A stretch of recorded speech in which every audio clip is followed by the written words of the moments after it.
বাংলাদেশ সচিবালয়ের ১ নম্বর গেটের সামনে পুলিশের সঙ্গে ধাওয়া পাল্টা ধাওয়ার ঘটনা ঘটেছে প্রাইম এশিয়া ইউনিভার্সিটির শিক্ষার্থীদের। মঙ্গলবার স্থায়ী ক্যাম্পাস ও ট্রাস্টি বোর্ডের চেয়ারম্যানের পদত্যাগ সহ ৯ দফা দাবিতে শিক্ষার্থীদের কর্মসূচি পালনকালে এ ঘটনা ঘটে।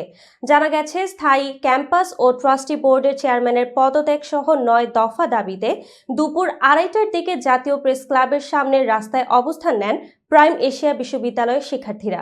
সেখানে তারা ৩০ মিনিটের মতো ছিলেন। পরে শিক্ষা ভবনের দিকে চলে যান বিক্ষুব্ধ শিক্ষার্থীরা।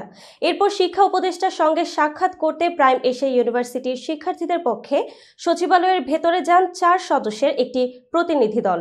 শিক্ষা উপদেষ্টার সঙ্গে তাদের বিকেলে সাক্ষাতের কথা ছিল। এ সময় বাইরে অপেক্ষা করছিলেন শতাধিক শিক্ষার্থী। এক পর্যায়ে পুলিশের সঙ্গে বাকবিতণ্ডায় জড়িয়ে পড়েন অপেক্ষারত সেই শিক্ষার্থীরা। এ সময় পরিস্থিতি নিয়ন্ত্রণে লাঠিচার্জ করে তাদের ছত্রভঙ্গ করে দেয় পুলিশ। পরিস্থিতি নিয়ন্ত্রণে ২ রাউন্ড ফাঁকা গুলিও ছোড়ে তারা।